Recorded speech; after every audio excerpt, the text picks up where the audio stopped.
1 in 5 people living in Dubai are from here, the Philippines. If you work at a Subway in Manila, you will earn around $220 a month. But if you work at Subway in Dubai, you will earn around $600 per month, plus they will pay for your housing. And everyone I meet in the Philippines seems to have a mom, a sister, or a brother working in another country. Many Filipinos move to the US or Canada, but in Dubai, its population is particularly high. I travel here to understand why is 20% of the UAE's population Filipino. Sustain my family in the Philippines. I just want to support my family.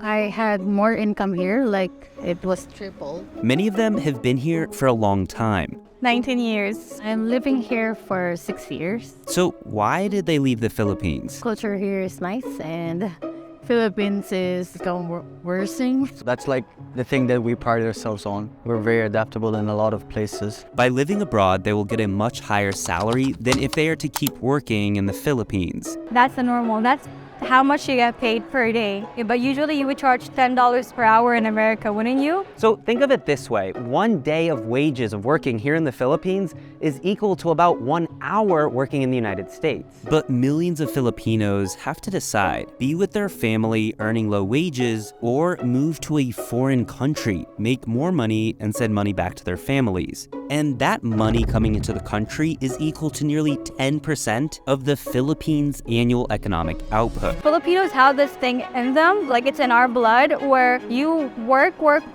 just for the fact for you to have roof under your head and food on your plate. When I left my daughter for turning 5, when I reached Dubai, I was crying all night. The first time I left my daughter.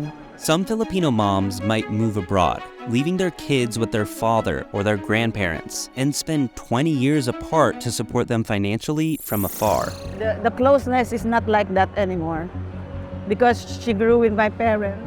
Today, much of its next generation continues to have its eyes on moving abroad. Filipinos, this generation nowadays, their mindset is after I finish high school, I graduate. After I finish college, I graduate.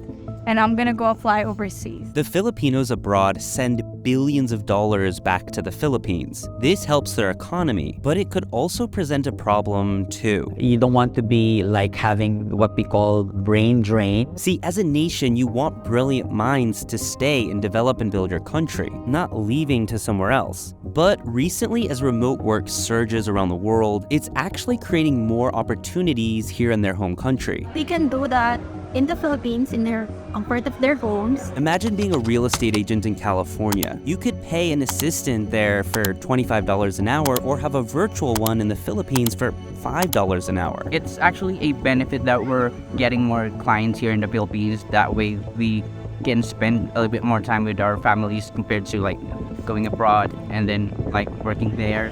More than 12 million Filipinos are living abroad. That's about 10% of its total population. Filipinos are very fun-loving, family-oriented people. Dr. Rommel is an associate dean and management professor at the Canadian University, Dubai. Entirely, our intention in moving out of the country is to augment the needs of the families. That's definitely for economic reason. OFWs are known as overseas Filipino workers. Filipinos are fighters, they're workers, right?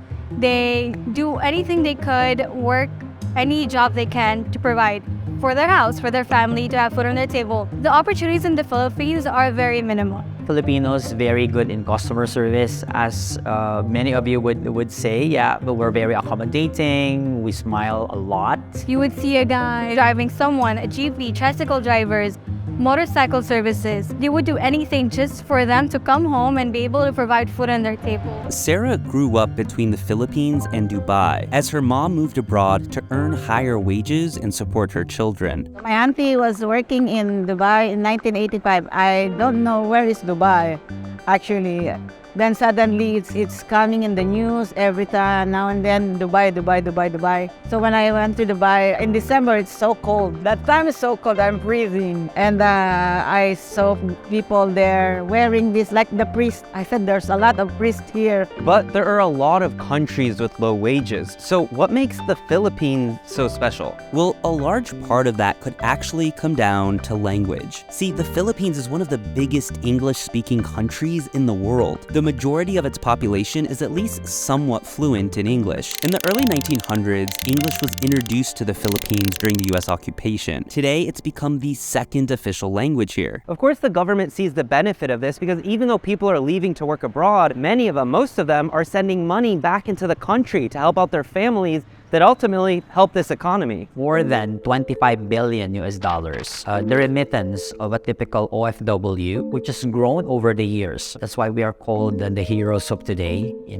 I'm also an OFW. But it isn't just for money either. It's because to help family. Yeah, of course. That's why I'm here, to help the family and also to grow more, as an individual, just like this. How long have you lived here? Around 7 years. Yeah, almost better. And why did you move here? Sustain my family in the Philippines. And how many people do you support?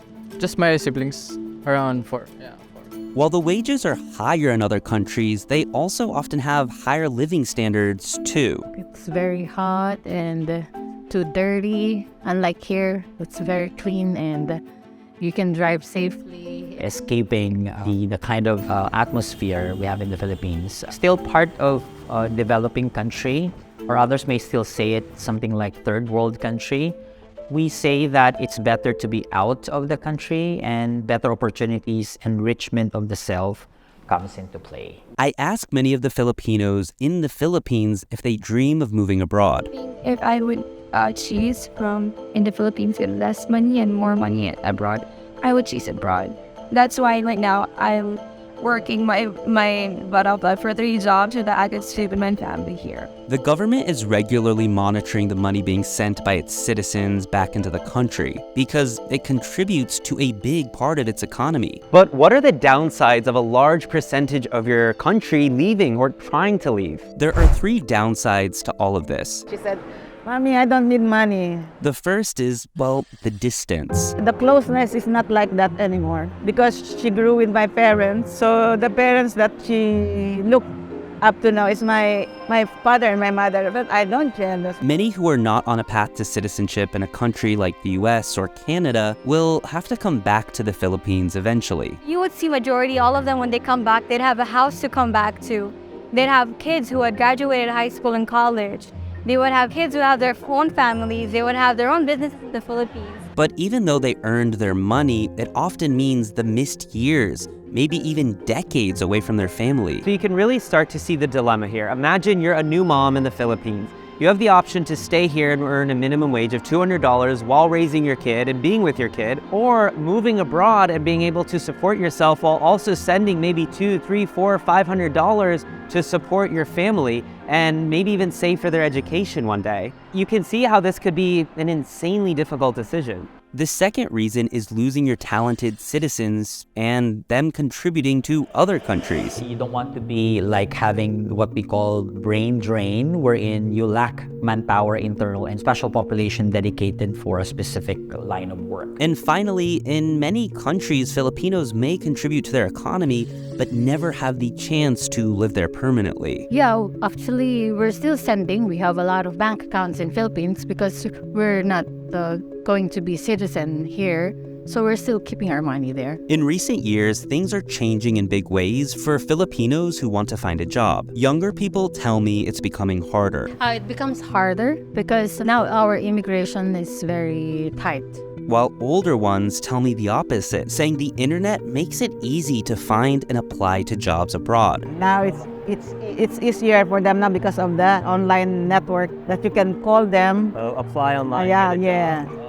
Not like before in the 90s, you can call only by phone. There is one place only that you can call. Money, PayPal, everything is coming in your pocket. Meanwhile, for the first time in history, there are millions of jobs that can now be done from anywhere in the world as long as you have a laptop, which has been a massive opportunity for millions here. Sarah tells me she fills out online surveys for American companies. The way I get paid is I get paid in dollars. So even if I get paid by $1 or $2, and if you are working for that much in America as well, you'd be like, that's not much, that's nothing at all. But for us here, it's a lot. So if I make $1 survey every 15-20 minutes, at the end of the day, I can make 1/10 of a normal Filipino salary just by sitting at home doing $1 surveys.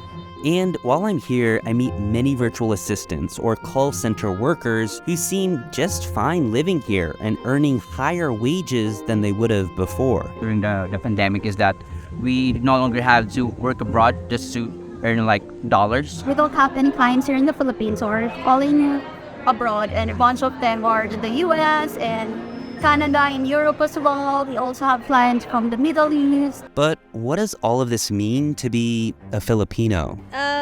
To be honest, that's still the same question I'm asking myself. So probably if I can move back to Philippines when I can, I would. But not to like work, just to enjoy life. If I go back to the Philippines, the traffic, the crime, the unnecessary stuff that comes along with it is just like for me to handle. Like it's too much for me to handle.